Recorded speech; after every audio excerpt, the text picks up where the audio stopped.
Radio Pirate. J'ai fait quelque chose d'exceptionnel. J'ai fait un post Facebook sur mon Facebook personnel. Et mon Facebook personnel, et je veux pas...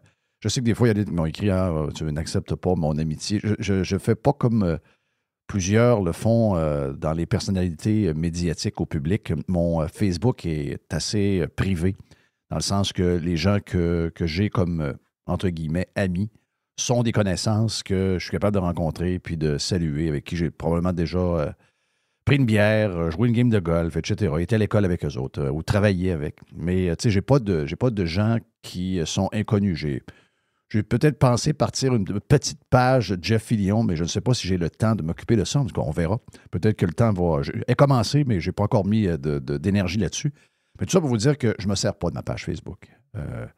Je ne suis pas très Facebook, en fait. Je me sers de Facebook beaucoup plus pour Messenger que pour autre chose, mais j'ai trouvé... je trouvais... Tu sais, j'ai vu le post de Nicolas Gagnon aujourd'hui. Ben, c'est hier que Nicolas a fait les posts. D'ailleurs, vous devez suivre Nicolas qui est avec nous autres régulièrement. J'adore ce jeune-là. Il est toujours right on target. Il est clean. C'est exactement la relève que la droite a besoin. Donc, Nicolas, vous devez le suivre sur X. On va essayer de faire de plus en plus de plages. Je ne sais pas s'il va avoir le temps à nous donner, mais c'est toujours un peu spectaculaire quand Nicolas est avec nous autres sur... le genre de gars qui mériterait d'être avec nous une fois par semaine quasiment. Chaque fois qu'il est là, j'adore jaser avec Nicolas. Et il a fait le post, puis je sais que notre chum Yann Sénéchal en a fait des bons également. Yann, c'est sa tasse de thé, cette affaire-là, les chiffres d'un budget et tout, mais Nicolas était right on target sur... le pognassage qu'on a fait avec les chiffres. Je sais que ça fait pas très vendredi de parler de ça, mais on doit le faire. On doit... Tu sais, à un moment donné, comme j'écrivais sur Facebook, sur mon post que j'ai fait, regarde, c'est très rare, je leur ai dit à la fin du post, vous pouvez retourner faire de dos. Mais c'est juste de voir cette crosse comptable qui a été faite sur le dos de nos enfants. Avant, on était comme frustrés. Il y a peut-être une vingtaine d'années, on parlait de nous, mais maintenant, c'est nos enfants, c'est les gens qui vont nous suivre, qui vont ramasser le paiement de cette dette-là, puis qui vont devoir pas voir de médecin ou pas avoir d'opération ou rouler sur des routes dégueulasses ou envoyer leurs enfants dans des écoles plein d'humidité dedans, plein de cochonneries avec de l'air vicié, etc. Parce qu'on n'aura tout simplement pas le moyen de payer pour tout ce qu'on aura à se payer parce que les salaires sont exorbitants, les coûts de construction sont astronomiques. On aura un repaiement de dette, juste d'intérêt de dette qui sera, qui va carrément nous étouffer. Donc, ce sont nos enfants. On le vit déjà. Nous, on le vit. Nous, les X, on le vit. Les boomers, et je ne parle pas des boomers, attention, encore une fois, on va le spécifier, je ne parle pas des boomers pirates qui nous écoutent en ce moment. Si vous êtes là, vous êtes la preuve que ce n'est pas une question d'âge, c'est une question de mentalité. Mais la majorité de vos frères, de vos sœurs, écoutent la TV, ils ont peur de Donald Trump, sont complètement pas là. Et eux autres vont s'en aller tranquillement, dans leur confort. Même si le feu est pogné, ils vont prendre un petit martini. Le building est en train de brûler au complet.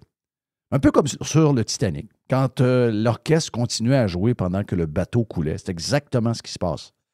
Probablement chez 80% des boomers.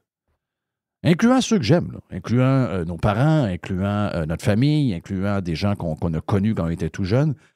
Je ne sais pas, ça vient peut-être avec l'âge, ça vient peut-être avec... à un moment donné, on décide juste de... Regarde, tout est pour moi, le reste, je m'en sac. Mais je pense qu'il y a quelque chose de générationnel quand même là-dedans. C'est des boomers qui me le disaient eux-mêmes. Je pense qu'on a quelque chose qui nous est arrivé qui fait qu'on est comme ça. Puis ces gens-là vont partir avec un genre de chaos. Là, on le voit. Là. Les chiffres qu'on vous a montrés hier sont des chiffres tout simplement dégueulasses. C'est un schème de Ponzi où on fait à croire qu'il y a de l'argent qui paye pour toutes les affaires, les gros salaires demandés, etc., les prix de fou qu'on paye pour toutes sortes d'affaires, des services qu'on se donne qu'on ne devrait pas se donner. Un schème de Ponzi, une machine qui se prive d'absolument à rien, une machine sans cœur, qui est prête à saigner ses citoyens pour continuer à vivre, Un ogre, c'est de même. Une sangsue, c'est exactement ça. Ça va vous vider de son sang jusqu'au temps qu'elle soit rassasiée. Puis encore là, quand il n'y en aura plus sur vous, elle va aller chercher un autre. Mais les chiffres qu'on voit, c'est quand même dégueulasse. De voir que les hosties de comptables de la machine, aidés de ce ministre caquiste, avec toute l'approbation probablement des hauts placés de la gang à Legault, incluant Isabelle, mais ces gens-là ont carrément détourné de l'argent qui devrait être dans un déficit pour nous montrer l'état, la vraie état. Ça ne change pas grand-chose. T'sais, ultimement, le déficit se ramasse sur la dette, mais de ne pas vouloir nous dire quel est le vrai déficit, ça vous montre à quel point nous vivons dans un fucking mirage. Et le plus triste, et c'est pour ça que je l'ai fait, j'aurais pu faire ce speech-là sur X, mais sur X, ce sont des pirates. Les pirates dominent X au point où vous avez, c'est de votre faute en passant, vous avez poussé les gens à aller sur Blue Sky. Mais faites-vous-en pas.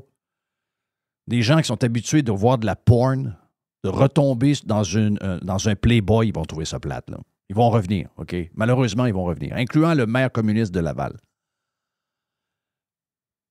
Mais j'ai fait le pause parce que c'est une des crosses épouvantables. Et la raison pourquoi je suis allé sur Facebook au lieu de X, c'est que la majorité des Québécois, sauf les pirates, sauf les gens qui, même de gauche, j'en vois certains qui sont de gauche, qui commencent à se réveiller. Je les vois sur X. Donc, les plus allumés sont sur X. Les plus endormis, ceux qui ont déjà retourné faire de dos, ceux qui ont eu un semblant de réveil pendant la COVID, eh bien, sont déjà retournés faire de dos. Ils s'en vont dans le, je vous dirais, dans le confort. Ils s'en vont, vous savez, les deux kiosques. Le kiosque du mensonge, qui réconforte, ou le kiosque de la vérité qui fait mal. La majorité des gens sur Facebook qui écoutent la TV à longueur de journée sur « Qu'est-ce que fait Trump? Qu'est-ce que fait Trump aujourd'hui? » On a peur. Trump est épeurant. Mais qu'est-ce qu'il va... Il va nous faire du mal, hein? Il va nous faire du mal. Qu'est-ce qu'a dit Justin Trudeau au Brésil? Est-ce qu'il a dit que Trump allait nous faire du mal? C'est pas Trump qui nous fait du mal. C'est les vôtres. C'est votre gang. C'est votre gang qui vous fait mal. Mais les gens sur Facebook, donc la majorité, se sont réveillés un peu. Certains se sont réveillés. Peut-être 1 million sur 8 millions à peu près pendant la COVID ont fait un genre de « wow ». Mais là, ils sont retournés faire de dos. Gros de dos. Les plus réveillés, ceux qui sont restés réveillés, sont sur X et sont pirates. On les salue. Les autres, avouez-moi que votre frère, qui était en crise pendant la COVID, est retourné faire de dos. Ah, vous savez de quoi je parle. Ah, yes, vous savez de quoi je parle. Mais c'est pour ça que j'ai dit, je vais faire un post. Je ne fais jamais de post sur Facebook.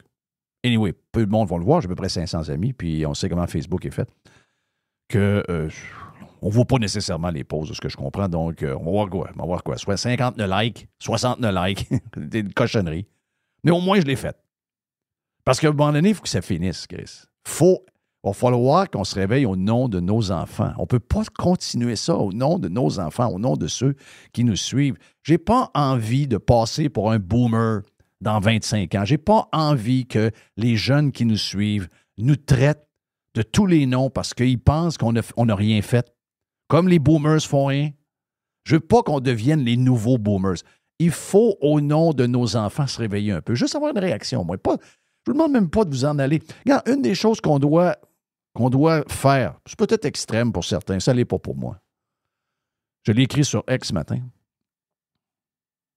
Je vais vous raconter une histoire vite, OK? Mon chum de golf, Guy. Chez lui, Guy, je sais qu'à l'occasion, il est sur Radio Pirate avec sa blonde.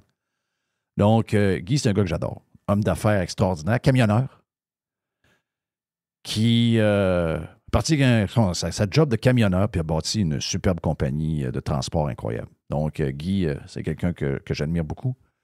Puis j'aime son thinking. On a un thinking semblable. J'aime son thinking. C'est un bon partner de golf. J'adore jouer au golf avec Guy. Et Guy et Eric, son frère, 2 pans de mur, 2 gars forts. 2 gros gars avec une grosse voix. Et eux vivaient dans une famille. Puis je ne sais pas si Guy va être fâché de raconter ça, mais je pense pas qu'il faut être fâché de ça. Au contraire, c'est une belle histoire. Mais le père de Guy est un abuseur. Et le grand-père de Guy est un abuseur. Et l'arrière-grand-père de Guy est un abuseur. Et à un moment donné, Guy et Éric, les deux pans de mur, une fois qu'ils ont vu leur mère se faire battre, comme leur grand-mère s'était fait battre, comme leur arrière-grand-mère s'était fait battre, que les enfants s'étaient fait battre. Mais quand les gars sont devenus assez gros, ils ont dit, c'est la fin du cycle. Le dernier trou de cul de la famille, c'est toi.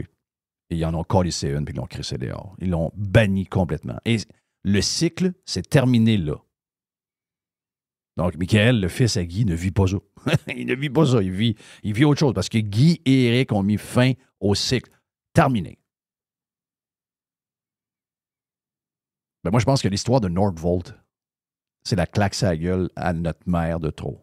C'est la claque à la gueule qu'un homme mérite d'avoir un grand coup dans le cul, de se faire éliminer, de se faire tasser d'une famille. Moi, je pense que le projet de Nordvolt, la faillite, pour l'instant, c'est la division américaine qui est en faillite, mais tout le reste va suivre, vous savez. Et de voir comment tout ça est géré, comment tout ça est géré par la CAQ et le gouvernement actuel. Sincèrement, c'est dégueulasse. Et j'ai fait un post, puis si la Sûreté du Québec veut venir m'arrêter pour le post que j'ai fait, j'ai aucun problème, je vais assumer mon post. Puis vous m'amènerez devant la cour, parce qu'on sait maintenant comment c'est. On l'a vu cette semaine. En Angleterre, on a vu le vidéo où les crottés barrent les rues, comme on a fait à Montréal avec le pont, empêchent l'économie de rouler, empêchent les citoyens de faire leurs choses. Ces gens-là, au nom du climat, se donnent tous les droits.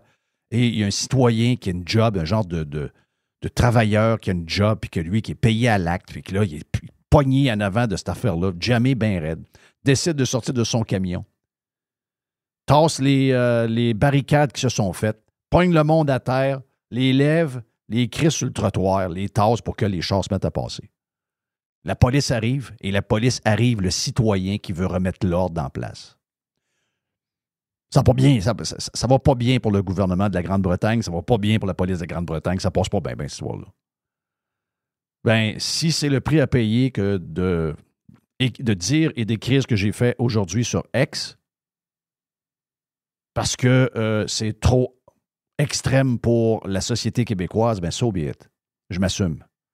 Il viendrait me chercher, puis j'irai, moi, devant le juge. Mais c'est pas vrai que je vais me retenir de le dire. Parce qu'à un moment donné, il faut que le cycle finisse. Comme mon chum Guy et Éric, son frère. Il faut que ça finisse. Et ça doit finir avec Nordvolt. On a eu plein d'occasions, mais celle-là est une des meilleures. C'est une des meilleures. On doit prendre l'occasion que le chaos est, je dirais, c'est une honte. C'est quelque chose d'impardonnable, ce qui s'est passé avec Nordvolt. Mais on le savait au début, on l'a dit, nous, au début. Ce qui arrive, la gang de pirates, vous le savez, ben oui, c'était bien. Il y en a qui vont dire, hey, Jeff, t'as une bonne boule de cristal. Sérieusement. Pas du tout. Je veux dire, c'était très facile à prévoir. N'importe quel imbécile pouvait prévoir ça. Donc, je ne me donne aucun mérite là-dessus. Mais prenons cette occasion-là. Puis, regardez la face de Legault. Regardez la fuite de Fitzgibbon. Ils savent très bien que dans le fond d'eux, c'est carrément une fraude. On aurait pu les arrêter, ces gens-là, pendant la COVID. On ne l'a pas fait. On aurait dû les arrêter, ces gens-là. On aurait dû les amener à procès, ces gens-là, pour les morts, pour les droits qu'ils nous ont enlevés. On aurait dû les amener à procès, ces gens-là. On a fait semblant que la COVID n'était pas arrivée. Et probablement que les Québécois vont faire semblant, même avec Nordvolt. Ils vont avaler leur pilule, puis ils vont continuer. Mais les plus réveillés, on doit réveiller les autres. On doit profiter de cette occasion-là pour amener devant un juge. Puis je sais, il y en a qui vont me dire, les juges sont corrompus, sont nommés. Je sais, j'ai passé par là, je sais exactement comment les juges sont. Mais il faut se donner un semblant de système qui fonctionne avec un... On a une société de droit, je vais le faire. On ne peut pas voler le monde comme ça. On ne peut pas détourner l'argent du monde qui devrait servir à soigner les gens, qui devrait servir à donner des soins plus propres, avec un peu plus d'amour pour nos citoyens aînés qui sont dans des CHSLD ou etc., des gens qui attendent pour se faire opérer. Cet argent-là devrait servir à ça. Le pire, c'est que cet argent-là, on ne l'a même pas probablement. C'est de l'argent emprunté qu'on a utilisé juste au nom de... On veut faire un statement comme de quoi qu'on est les plus green sur la Terre. Quelque chose qu'on n'a pas besoin d'être parce qu'on l'est déjà. On est déjà les plus green sur la Terre. On a les pailles de carton. On est déjà les plus green. Mais une obsession pour faire plaisir aux crises de journalistes ont poussé le gouvernement à jouer une game qu'il ne connaissait pas, qu'ils ne devaient pas croire tant que ça dans le fond d'eux parce que c'est pas une expertise qu'ils avaient. Et ils ont crissé votre argent là-dedans sans due diligence. Excusez-moi, ce matin, la Sûreté du Québec doit casser le moule et vous devez exiger en tant que citoyen que le Québec casse ce moule où on vous vole. Des gens qui ne mettent même pas une scène dans les projets dans lesquels ils embarquent, on vous vole pour embarquer dans des projets qui sont hautement à risque. Donc, la Sûreté du Québec doit aller... Là, on attendait ce moment-là. On savait que la faillite allait arriver. On savait... Là, on le voit dans les notes internes de la faillite. Il y a des détails sur le projet montréalais, même si ce n'est pas Montréal. Le projet montréalais doit être mis sur la glace. C'est dans les documents de ce qui a été présenté pour le Chapter 11, pour montrer qu'ils ont une discipline et qu'ils vont faire attention. Mais on sait bien que ça va s'écrouler. Comme tout le mirage green en passant, ou presque. Donc, on doit aller chercher la Sûreté du Québec. Je nomme ces deux-là. Il peut y avoir une dizaine de personnes de plus. Il peut y en avoir de la Caisse de dépôt. Il peut y en avoir de Investissement Québec. Je ne sais pas qui est embarqué dans ce... Mais il y a une enquête qui amènera d'autres arrestations. Mais ce matin, ou cet après-midi, ou ce week-end, les deux premiers qu'on est sûr qu'on peut arrêter et mettre les menottes et les amener en prison jusqu'au temps qu'ils soient entendus devant un juge. On les libérera pendant la préparation de leur procès. Mais on doit les assigner à un procès. On fera ça en vidéoconférence demain si le juge n'est pas à son bureau. Mais on doit aller chercher Legault et on doit aller chercher Fitzgibbon avec des menottes. La Sûreté du Québec, au nom des citoyens, a le devoir d'aller les chercher et on doit amener ces gens-là devant procès avec un juge et un jury composé de Québécois. C'est bien beau avoir peur de Trump, mais ceux qui vous crossent, c'est pas Trump. C'est le gars que vous avez trusté pendant la COVID. C'est lui, à qui vous avez donné un pouvoir immense et qui a utilisé ce pouvoir-là pour se penser plus gros que le bon Dieu. La Sûreté du Québec doit aller faire son travail. La société québécoise doit absolument, la société québécoise doit absolument faire ce que mon chum Guy et mon chum Éric ont fait avec leur père. Casser le moule. La fin, c'est là. Au nom de nos enfants. Vous avez vu les chiffres. Vous avez vu les chiffres. Il n'y a plus de raison maintenant. Ou, si on ne fait rien et on laisse ça aller, vous savez qu'est-ce qui va arriver? Ça va continuer. On peut retourner faire de dos. On peut retourner faire de dos. On peut faire semblant. On peut faker. On peut faire semblant. Oh, moi, je suis correct. Ah oui. Ah, t'es correct. Jusqu'au temps où tu as besoin de quelque chose, puis finalement, tu ne l'as pas. Là, tu te dis, mais qu'est-ce qui se passe? Où est allé tout mon argent? C'est pas au moment où on a besoin qu'on doit se réveiller. C'est au moment où on voit des choses qui n'ont pas de crise de sens. Et là, il y a des choses qui n'ont pas de crise de sens. Donc, c'est aujourd'hui qu'il faut que ça se passe. En fin de semaine, il faut que ça se passe. Peut-être que je rêve. Mais tant qu'on ne fera pas ça, les autres vont faire pareil. PSPP va faire pareil plus tard. Poirier va faire la même chose. Le jour où on va rendre redevables et responsables les politiciens et qu'on peut aller chercher leur maison, leur REER. Dans le cas du premier ministre ici, c'est des obligations du Québec pour 10 millions de dollars. Si on peut aller chercher les obligations du Québec de François Legault, suite à des décisions, soit que ça a tué du monde parce que par manque de soins, ou encore parce qu'ils ont pris l'argent, ils l'ont détourné vers des projets douteux, ce qu'on appelle de la fraude. Si on ne le fait pas là, ils vont continuer de le faire comme ils le font depuis qu'on est au monde. À un moment donné, il faut casser le cycle. Il faut finir et casser le moule. Et c'est là que ça se passe. Au nom de nos enfants, sérieux, on leur doit ça.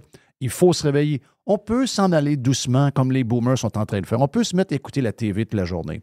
On peut faire semblant qu'on ne voit rien. On peut faire semblant que tout est OK parce que, je mange 3 repas par jour, j'ai le chauffage dans la maison, j'ai mon pick-up, etc., etc.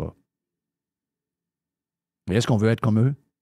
Je pense pas que les X veulent être comme eux. Je pense pas que les gens qui sont les autres, après les X, veulent être autre chose que ce qu'ils voient des boomers. Je pense qu'ils veulent plus que ça. Donc, on est dû. Mais utilisez vos... Commencez à réveiller les gens près de vous. C'est bon, X, mais il faut commencer à shaker le monde. Ceux qui font de dos sont sur Facebook. Il y en a d'autres qui dorment, qui écoutent LCN ou qui écoutent RDI. Ça, regarde, il n'y a rien à faire avec eux autres. OK, dans 10 ans, ils ne sont plus là. Mais ceux qui sont sur Facebook, que vous pouvez réveiller, gênez-vous pas. Vous allez peut-être avoir l'air d'un coucou pour une couple de vos amis. So what?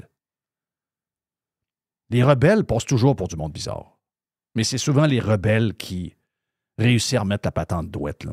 Et on est dû pour ça. On a une mission, les amis. On a une mission. Il faut remettre ça droite. On ne peut pas laisser les gens nous abuser de même. On ne peut pas laisser la fraude. On ne peut pas laisser les gens, les fraudeurs. On ne peut pas laisser la machine nous vider de même. On ne peut pas. On a un devoir. On a un devoir pour nos jeunes. Jeff Fillion, Radio Pirate.